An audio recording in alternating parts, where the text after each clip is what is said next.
Hello everyone, hello दोस्तों, मेरे देश के समस्त छात्र छात्राओं को नमस्कार। मेरा प्यार भरा प्रणाम। उम्मीद करता हूं आप सब बहुत अच्छे होंगे, एकदम खुश होंगे, मस्त होंगे, स्वस्थ होंगे और अपने एग्जाम की तैयारी करने में व्यस्त होंगे, ऐसी उम्मीद मैं आपसे करता हूं। और मैं दीपक आप सभी का दीप लर्निंग पॉइंट के इस ऑफिशियल यूट्यूब चैनल पर तहे दिल से आप सभी का वेलकम करता हूं, आप सभी का स्वागत करता हूं और फिर से हाजिर हूं दोस्तों आपके साथ स्टैटिक जीके के इस महफिल में। जी हाँ दोस्तों, जो स्टैटिक जीके की हमारी सीरीज चली हुई है उसी सीरीज को आगे बढ़ाते हुए आज मैं फिर से आपके साथ हाजिर हूं और एक नए इंपॉर्टेंट टॉपिक पर बात करेंगे। टेम्पल्स ऑफ इंडिया, भारत के मंदिरों के बारे में बातें करेंगे। बहुत इंपॉर्टेंट टॉपिक है, डायरेक्ट क्वेश्चन आपके एग्जाम में छपते हैं टेम्पल्स ऑफ इंडिया से। भारत के मंदिर अक्सर पूछे जाते हैं आपके एग्जाम में, ज्यादातर क्वेश्चन देखे जाते हैं आपके एग्जाम में भारत के मंदिरों से। तो आज इनकी कहानी जानेंगे, कैसे क्या कुछ है, बिल्कुल बेसिक से ही बातें करेंगे। ऐसा नहीं है कि इसी एक वीडियो में ही सारे टेम्पल्स कंप्लीट हो गए, ये तो बिल्कुल पहली वीडियो है जिससे आपकी समझ बन जाएगी भारत में कितनी शैलियां हैं, ज्योतिर्लिंग है, चार धाम यात्रा का है, वो सारी बातें इस वीडियो में मैंने की है। इसके बाद 2-3 क्लासेज और आएंगी जिसमें हम एक उत्तर भारत के मंदिर कवर करेंगे, एक दक्षिण भारत के और एक में हम पूर्वोत्तर भारत के कुछ फेमस टेम्पल्स के बारे में बातें करेंगे। तो ये तो बिल्कुल पहली क्लास है आपकी टेम्पल्स के ऊपर। तो अगर दोस्तों आप नए हैं तो चैनल को सब्सक्राइब करके रख लो और प्रेस द बेल आइकन, ताकि हर एक वीडियो की नोटिफिकेशन आपके पास आ जाए। और साथ में मैंने आपके लिए सीरीज चला रखी इंडियन ज्योग्राफी की। स्टैटिक जीके तो हम पढ़ ही रहे हैं बहुत अच्छे से, साथ में हम इंडियन ज्योग्राफी भी पढ़ रहे हैं। तो आप चैनल पे जाकर देख सकते हो, प्लेलिस्ट मिलेगी आपको, वहां से इंडियन ज्योग्राफी की सीरीज भी मैंने बिल्कुल पैरेलल आपके लिए चला रखी है। और एक हमारी मिसलेनियस प्रैक्टिस की सीरीज चली हुई है जीके जीएस की, जिसमें हम पीवाईक्यू पे बातें कर रहे हैं। ठीक है, तो आज की क्लास में हम बातें करेंगे भारत के मंदिर, टेम्पल्स ऑफ इंडिया। देखो, अक्सर भारत को मंदिरों का देश कहा जाता है। बहुत सारे मंदिर हैं, बहुत सारे मंदिर है भारत में, कदम कदम पर मंदिर आपको मिल जाएंगे। ऐसा माना गया है कि भारत के अंदर जहां पर भी आप खड़े हैं वहां से 7 किलोमीटर के दायरे में एक मंदिर जरूर आ जाएगा। और एक क्या भाई साहब, 7 किलोमीटर के दायरे में 70 मंदिर भी आ सकते हैं, आ सकते हैं ना आपके। तो इसीलिए भारत को मंदिरों का देश कहा गया है, भारत को मंदिरों का देश कहा गया है। लेकिन ऐसा नहीं है कि आप भारत में खड़े हो थार के डेजर्ट में, वहां पर तो कई किलोमीटर तक, जहां तक दृष्टि जाएगी आपकी, वहां पर आपको रेत ही रेत दिखेगा। जनाब, इसके लिए कंडीशन ये है कि जहां पे आप खड़े हैं वहां पर बसावट होनी बहुत ज्यादा जरूरी है, यानी कि वहां पर मानव का निवास होना बहुत ज्यादा जरूरी है। तो ऐसा माना गया है जहां पे भी आप खड़े हैं वहां से 7 किलोमीटर के दायरे में एक मंदिर जरूर आ जाएगा। इसीलिए भारत को क्या कहा गया है, मंदिरों का देश कहा गया है। भारत को क्या कहा गया है, मंदिरों का देश कहा गया है। उसके बाद फिर बातें आई कि भारत के मंदिरों में मुख्यतः 3 शैली पाई जाती हैं, 3 स्क्रिप्ट भारत के मंदिर में देखने को मिलती हैं। अब कौन सी हैं वे शैलियां? एक है आपकी नागर शैली, एक है आपकी नागर शैली, एक है आपकी बेसर शैली और अगली है आपकी द्रविड़ शैली। जिसमें 2 शैलियां बहुत इंपॉर्टेंट है, एक नागर शैली और एक आपकी द्रविड़ शैली। क्या क्या इनमें डिफरेंस है उसके बारे में बातें करते हैं। सबसे पहले तो ये जान लो, नागर शैली वो आपकी उत्तर भारत में पाई जाती है, जो बेसर शैली है वो आपकी मध्य भारत में पाई जाती है, और जो द्रविड़ शैली है वो आपकी दक्षिण भारत में पाई जाती है। सबसे पहले बातें आई सर इनमें डिफरेंस क्या क्या है नागर शैली में, बेसर में और द्रविड़ में। देखो, नागर शैली के जो मंदिर है ना, वहां पर भगवान की मूर्ति को मंदिर के अंदर रखा गया है, यानी कि गर्भगृह के अंदर रखा गया। गर्भगृह उसको बोलते हैं जहां मंदिर के अंदर मूर्ति रखते हैं, यानी कि उत्तर भारत के मंदिरों में भगवान की प्रतिमा को उस मंदिर के अंदर रखा गया है और फिर उस मंदिर की परिक्रमा की जाती है। बातें आई है समझ? द्रविड़ शैली में क्या है, या जो दक्षिण भारत के मंदिर हैं वहां पर भगवान की प्रतिमा को मंदिर से बाहर रखा गया है, यानी कि बाहर मूर्ति रखी गई है, मंदिर अलग है, और फिर उस मूर्ति की परिक्रमा की जाती है। कुछ ऐसा डिफरेंस आपको देखने को मिलेगा। अगला डिफरेंस क्या देखने को मिलेगा, नागर शैली के जो मंदिर हैं उसमें अलग अलग चोटियां उसकी देखने को मिलेगी, हर एक कॉर्नर पे अलग अलग मीनार टाइप उसकी चोटियां देखने को मिलेगी उत्तर भारत के मंदिरों में। दक्षिण भारत के मंदिरों में जो मुख्य मंदिर है सिर्फ उसी की एक चोटी आपको देखने को मिलेगी। ये मेन डिफरेंस आपका नागर शैली और द्रविड़ शैली के मंदिरों में पाया जाता है। बातें आई सर फिर बेसर शैली क्या है, मध्य भारत में पाई जाती है। जो बेसर शैली है वो मिश्रित रूप है, किसका, नागर का और द्रविड़ का। नागर का और द्रविड़ का मिला जुला रूप क्या कहलाता है? बेसर शैली कहलाता है। इतनी सी बातें याद रखेंगे। अगर आपसे पूछ ले उत्तर भारत में कहां से कहां तक, तो उत्तर भारत में आप याद रख सकते हो, यहां पे ना विंध्या रेंज आएगी, विंध्या रेंज, विंध्या पर्वत श्रृंखला तक नागर शैली दिखाई देती है। इतनी सी बातें याद रखोगे, आप लिख लो अपनी कॉपी में, ठीक है। हालांकि मैंने भी बहुत अच्छे से लिखा है, आप बहुत अच्छे से नोट्स बना सकते हो। सारी स्टैटिक और सारी जियो मैंने बिल्कुल ऐसे ही पढ़ाई है आपको, बिल्कुल पहली क्लास से आप जुड़ के बहुत अच्छे नोट्स अपने तैयार कर सकते हो, ठीक है। उसके बाद विंध्या जो पर्वत श्रृंखला है उससे लेकर कृष्णा नदी तक, या कृष्णा नदी के मुहाने तक, या कृष्णा नदी कह सकते हो आप, कृष्णा नदी तक बीच में कौन सी शैली दिखाई देती है? आपकी बेसर शैली दिखाई देती है आपकी मध्य भारत में। उसके बाद कृष्णा नदी से नीचे की ओर दक्षिण में जितने भी मंदिर है वो सारे आपको किस शैली में मिलेंगे? वो द्रविड़ शैली में आपको मिलेंगे। बातें आई। प्रश्न कैसे पूछता है? प्रश्न ऐसे पूछता है, कई बार आपसे ये सफल करके दे देता है कि नागर शैली है, बेसर शैली है और द्रविड़ शैली है। आपसे कहेगा इनको, या सफल कर देगा, ऊपर आपकी द्रविड़ दे देगा, फिर नागर दे देगा, फिर बेसर दे देगा, और कहेगा इनको उत्तर से दक्षिण में अरेंज करो, उत्तर से दक्षिण में व्यवस्थित करो। तो उत्तर में व्यवस्थित करोगे तो सबसे पहले नागर आएगी, फिर बेसर आएगी, फिर द्रविड़ आएगी। या फिर और अच्छा क्वेश्चन कैसे पूछेगा इसमें, जो अगली टाइप है, जनाब 2 मंदिर नागर शैली के दे देगा, 2 मंदिर बेसर के दे देगा और 2 मंदिर द्रविड़ के दे देगा, और उनको आपस में सफल कर देगा और कहेगा इन मंदिरों को उत्तर से दक्षिण शैलियों के अनुसार अरेंज करो। यानी कि आपने देखना फिर उत्तर भारत के मंदिर कौन से हैं, यानी कि नागर शैली के मंदिर ऊपर आएंगे, बेसर के बीच में आएंगे, द्रविड़ के फिर लास्ट में आएंगे।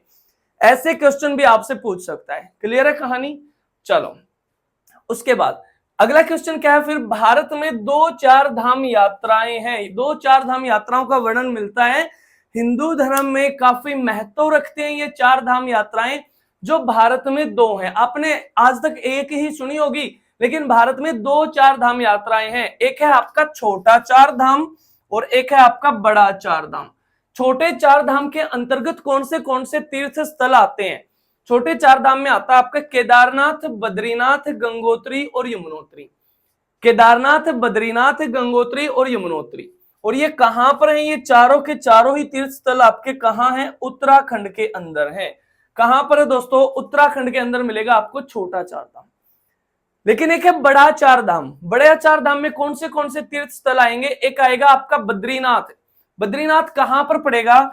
बद्रीनाथ आपका यही उत्तराखंड में ही पड़ेगा। उत्तराखंड, यानी कि बद्रीनाथ आपका छोटा 4 धाम यात्रा का भी भाग है और बड़ा 4 धाम यात्रा का भी भाग है आपका बद्रीनाथ, ठीक है। उसके बाद है जगन्नाथपुरी। अरे पुरी कहां का शहर है? पुरी भाई साहब आपका उड़ीसा का शहर है, वहां पर जगन्नाथ का मंदिर है, बहुत फेमस है। ओडिशा, ओडी लिख दिया है मैंने, ओडिशा के अंदर पड़ता है। उसके बाद रामेश्वरम। रामेश्वरम कहां पर पड़ेगा? TML, तमिलनाडु में पड़ेगा। और फिर है आपका द्वारकाधीश। द्वारकाधीश गुजरात में पड़ेगा। कहां पर पड़ेगा? गुजरात के अंदर पड़ेगा। तो अगर आप इनको यहां पर भारत के मैप में दर्शाओगे, मैं इसको ग्रीन मार्कर से दर्शाता हूं। देखो बद्रीनाथ कहां है? उत्तराखंड में। मान लो यहां पर है आपका बद्रीनाथ, मैं लिख नहीं रहा हूं, सिर्फ ग्रीन मार्कर से बड़े 4 धाम को दर्शा रहा हूं मैं। बद्रीनाथ आपका उत्तराखंड में पड़ेगा, उड़ीसा के अंदर पड़ेगा आपका, आंध्र प्रदेश से थोड़ा ऊपर यहां पड़ता, थोड़ी सी लोकेशन आप एडजस्ट कर लेना, ठीक है। थोड़ी बहुत इधर उधर हो जाए तो मैं बोल भी रहा हूं साथ के साथ। एक फिर पड़ेगा पुरी के अंदर जगन्नाथ मंदिर आपका उड़ीसा में। एक फिर पड़ेगा यहां पर आपका तमिलनाडु के अंदर पड़ेगा रामेश्वरम। रामेश्वरम। और एक पड़ेगा दोस्तों आपका यहां गुजरात के अंदर पड़ेगा द्वारकाधीश। द्वारकाधीश गुजरात के अंदर पड़ेगा। तो ये 4 पड़ेंगे। देखो आप इनको थोड़ा सा कनेक्ट करके देखो यहां पे, और उसके बाद फिर यहां पे, और फिर यहां पे, और फिर इसको यहां से कनेक्ट करके देखो। आप देखो कि ये बड़ा 4 धाम यात्रा क्या महत्व है इसका, क्यों जोड़े गए हैं, ये तीर्थ स्थल क्यों जोड़े गए? देखो रिलीजियस बुक्स में तो इसके बहुत सारे क्वेश्चन मिल जाएंगे, बहुत सारे आंसर आपको मिल जाएंगे कि हिंदू संप्रदाय में, हिंदू धर्म में इसका काफी महत्व है, बहुत सारे रीजन आपको मिल जाएंगे। लेकिन अगर आप ध्यान से देखोगे तो बड़े चार धाम के अंदर इन चारों तीर्थ स्थल के माध्यम से ये तीनों शैलियां आपस में कनेक्ट की गई हैं दोस्तों। नागर बेसर से कनेक्ट की गई है और बेसर द्रविड़ से कनेक्ट की गई है। आप देखो ये नागर शैली में मिलेगा, ये आपका बेसर में मिलेगा, ये आपका द्रविड़ में मिलेगा और फिर बेसर में मिलेंगे। यानी कि ये तीनों ही शैलियां देख पाओगे अगर आप इन चारों तीर्थ स्थलों को विजिट करते हो तो ये भी आप इसका एक रीजन मान सकते हो। बातें आई हैं समझ? चलो, तो ये दो चार धाम यात्रा आपकी भारत में पाई जाती है। उसके बाद आगे की कहानी यहां पर मैंने इस मैप में क्या दर्शाया, मैंने दर्शाए हैं ये 12 ज्योतिर्लिंग। देखो भारत के अंदर 12 ज्योतिर्लिंग पाए जाते हैं जो भगवान शिव से एसोसिएटेड है, भगवान शिव से संबंधित है, जिनका काफी महत्व हमारे भारत के अंदर रहता है। ठीक है, तो ये ज्योतिर्लिंग भी आपके एग्जाम में पूछे जाते हैं। कौन सा ज्योतिर्लिंग किस राज्य में है, डायरेक्ट क्वेश्चन आपके एग्जाम में आता है।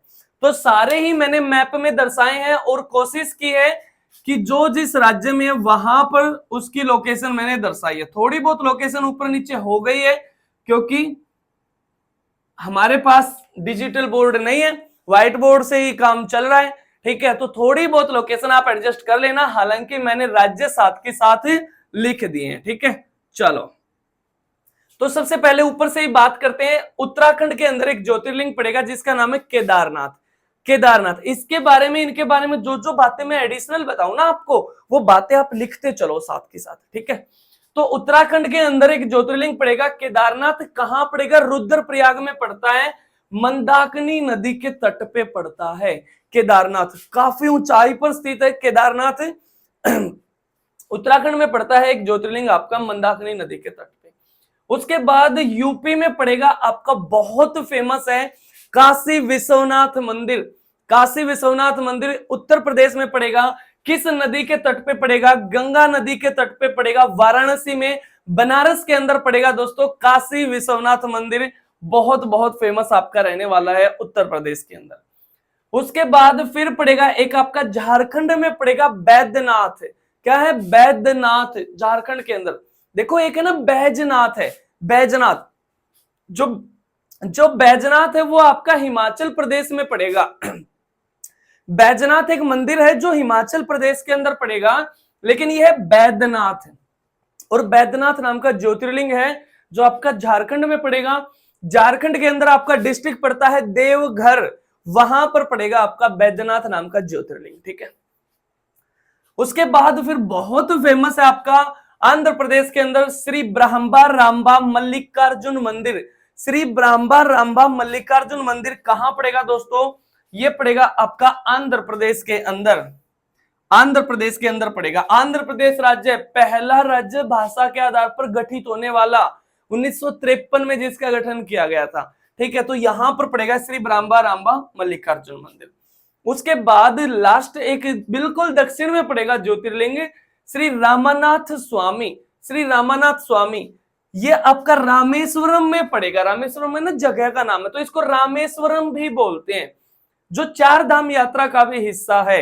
रामेश्वरम श्री रामनाथ स्वामी मंदिर कहां पड़ेगा? आपका तमिलनाडु के अंदर पड़ेगा। बहुत फेमस है, अक्सर लोगों का सपना रहता है कि हम रामेश्वरम घूम के आए, रामेश्वरम घूम के आए। ठीक है, पंबन द्वीप पे पड़ता है ये तमिलनाडु के अंदर। अरे रामेश्वरम के अंदर ही जन्म हुआ था हमारे मिसाइल मैन ऑफ इंडिया का, जो भारत के मिसाइल मैन कहे जाते हैं, जो भारत के प्रेसिडेंट भी रहे हैं। रामेश्वरम से लेकर आपका प्रेसिडेंट हाउस तक का सफर उन्होंने कैसे तय किया है। डीआरडीओ में भी जिन्होंने काम किया है, इसरो में भी जिन्होंने काम किया है। आप समझ गए होंगे हम बातें कर रहे हैं किनकी? डॉक्टर एपीजे अब्दुल कलाम आजाद की हम बातें कर रहे हैं। तो उनका जन्म भी कहां पे हुआ था दोस्तों?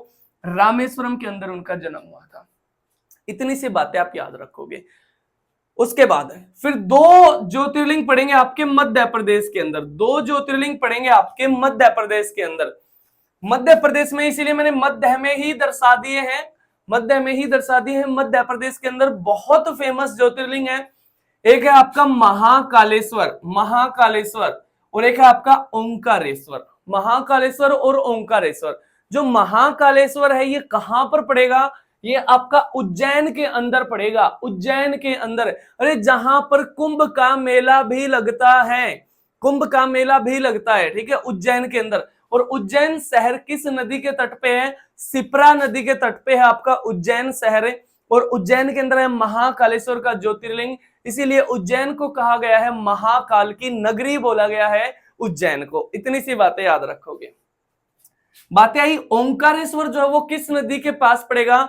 ये नर्मदा नदी के तट पे या उसके समीप ही पड़ेगा ओंकारेश्वर। और जो महाकालेश्वर है वो शिप्रा नदी के समीप पड़ेगा, आपका उज्जैन के अंदर पड़ेगा। इतनी सी बातें आप याद रखोगे, ठीक है।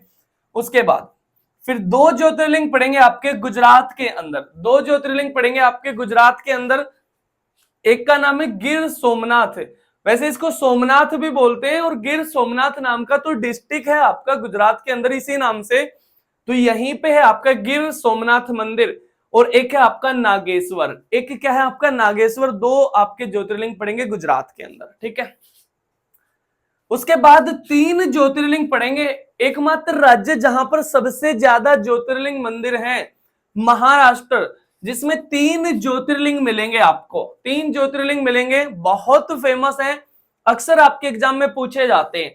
जिसमें सबसे पहले है त्र्यंबकेश्वर। त्र्यंबकेश्वर बहुत फेमस है, क्यों? क्योंकि यहां पर भी कुंभ का मेला लगता है। देखो कुंभ का मेला है ना, भारत के 4 शहरों में लगता है, भारत के 4 शहरों में लगता है।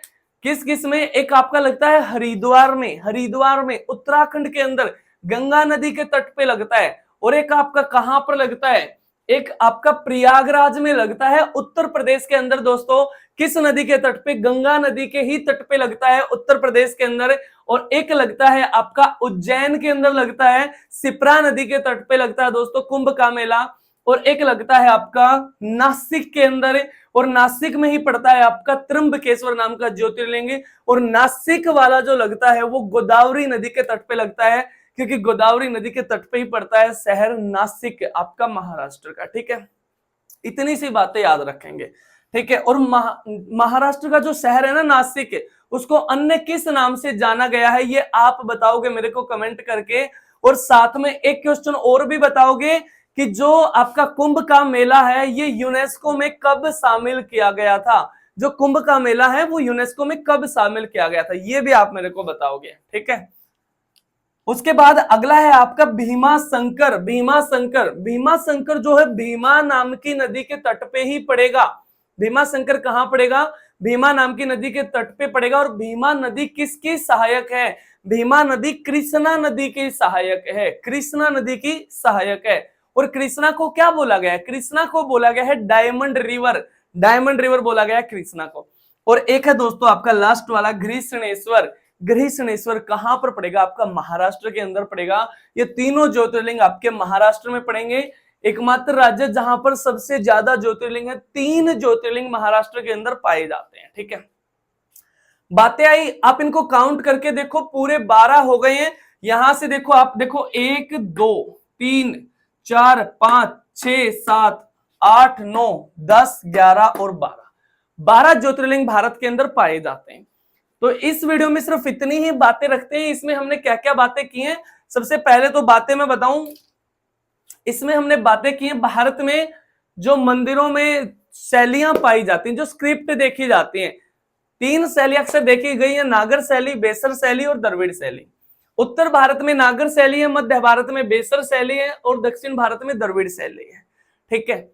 और फिर भारत में 2 चार धाम यात्रा पाई जाती है, एक आपका छोटा 4 धाम है, एक आपका बड़ा 4 धाम है। और छोटे 4 धाम में आपका केदारनाथ आएगा, बद्रीनाथ आएगा, यमुनोत्री आएगा, गंगोत्री आएगा, ठीक है। गंगोत्री से कौन सी नदी आती है? भारत की जो राष्ट्रीय नदी भी है, जो भारत की सबसे लंबी नदी भी है, जो भारत की होली रिवर मानी गई है, पवित्र नदी मानी गई है, गंगा नदी कहां से ओरिजिनेट होती है? गंगोत्री से आती है। और एक नदी यमुनोत्री से आती है, यमुना नदी, जो भारत की सबसे लंबी सहायक है। गंगा की भी सबसे लंबी सहायक, गंगा की सबसे लंबी सहायक है यमुना, साथ में भारत में इससे लंबी कोई सहायक नदी नहीं है। यमुना नदी यमुनोत्री से आती है, ठीक है। उसके बाद बड़े 4 धाम में आपका बद्रीनाथ आता है, पुरी के अंदर जगन्नाथ मंदिर जो वो आता है आपका उड़ीसा के अंदर, फिर आपका तमिलनाडु के अंदर रामेश्वरम आता है, फिर गुजरात के अंदर आपका द्वारकाधीश आता है। ये बातें हमने की हैं। और फिर बातें बताई है मैंने कि भारत के अंदर आपके 12 ज्योतिर्लिंग पाए जाते हैं जो भगवान शिव से संबंधित है, और 12 के 12 मैंने दर्शाए हैं, ऐसे ही मैप से दर्शाए हैं। देखो मैं हमेशा आपको एक बात बताता हूं, जितनी भी ज्योग्राफी आपको पढ़ाई है, सारी की सारी ज्योग्राफी आपको मैंने मैप से पढ़ाई है। देखो मेरा मकसद है कि मैं आपको चीजों को ना समझा पाऊं, रटवाने का मकसद बिल्कुल नहीं है, ना आपने रटनी है चीजें, सिर्फ कॉन्सेप्ट पे पकड़ बनाओ जनाब। इसीलिए सारी ज्योग्राफी आपको मैप से पढ़ाई है, नोट अ सिंगल क्लास ऐसी नहीं डाली जिसमें हमने मैप का प्रयोग नहीं किया है। और एक्चुअल में मैं आपको बातें बताऊं, रियलिटी में जो ज्योग्राफी है वो मैप के साथ ही पढ़ी जाती है, बगैर मानचित्र के भूगोल हमेशा अधूरी रहती है। तो कोशिश करता हूं कि स्टैटिक जीके के भी जो टॉपिक हैं वो 90% टॉपिक आपको मैप से ही पढ़ाऊं, चाहे वो नेशनल पार्क क्यों ना हो, चाहे वो आपके टाइगर रिजर्व क्यों ना हो, चाहे आपके फोक डांस क्यों ना हो, चाहे आपके क्लासिकल डांस क्यों ना हो, वो भी हम सारे मैप से ही पढ़ेंगे। कोई भी टॉपिक रटेंगे नहीं, एक बार पढ़ लो, बहुत अच्छे से पढ़ लो, इनके नोट्स बनाते चलो, फिर देखना आपका कॉन्फिडेंस कितना बूस्ट हो जाएगा जीके के अंदर। जिन्हें जीएस से नफरत है उन्हें प्यार हो जाएगा भाई साहब जीके से, बहुत अच्छा लगेगा और बहुत कॉन्फिडेंस आ जाएगा जीके जीएस के अंदर। तो आज की क्लास में यहीं तक रखते हैं दोस्तों, जो भी आपके डाउट है कमेंट करके आप पूछ सकते हैं। कल परसों आपने कमेंट किया था कि सर आप फोक डांस की वीडियो भी डाल दो, फोक डांस पढ़ा दो हर एक स्टेट के, हर एक राज्य के। जी हाँ जनाब, बिल्कुल आपके पास फोक डांस की क्लास भी आने वाली है। हालांकि मैं क्लासिकल डांस तो आपको पढ़ा चुका हूं बहुत अच्छे से, जिसमें एक एक शास्त्रीय नृत्य पे बहुत अच्छे से बातें की है, अलग अलग वीडियो आई है हर एक शास्त्रीय नृत्य की। बहुत जल्दी आपके पास फोक डांस की भी क्लासेज आने वाली हैं, और इसकी भी अब 2-3 क्लास और आएंगी भारत के मंदिरों की, जिसमें हम उत्तर भारत के जो फेमस मंदिर है उनके बारे में बातें करेंगे। अभी मंदिर तो रहते हैं ना बहुत सारे, ये तो सिर्फ हमने 4 धाम यात्रा और ज्योतिर्लिंग और शैलियों के बारे में ही बातें की है। फिर दक्षिण भारत के मंदिर पढ़ेंगे बहुत अच्छे से, और फिर पूर्वोत्तर भारत के बचेंगे तो उसमें पढ़ेंगे। उसके बाद फिर टेम्पल्स का टॉपिक आपका कवर हो जाएगा। देखो मेरा मानना यह है कि एक टॉपिक को पढ़ो, चाहे थोड़ा सा टाइम ज्यादा लग जाए, लेकिन ऐसा पढ़ो कि उसको दोबारा से कहीं और से आपको देखना ना पड़े, ठीक है, ऐसे पढ़ो चीजों को। तो चलिए दोस्तों, मिलता हूं फिर आपसे अगली क्लास में, तब तक के लिए खुश रहो, मस्त रहो, स्वस्थ रहो, अपना ख्याल रखो, अपने घर वालों का ख्याल रखो। जय हिंद, जय भारत, वंदे मातरम।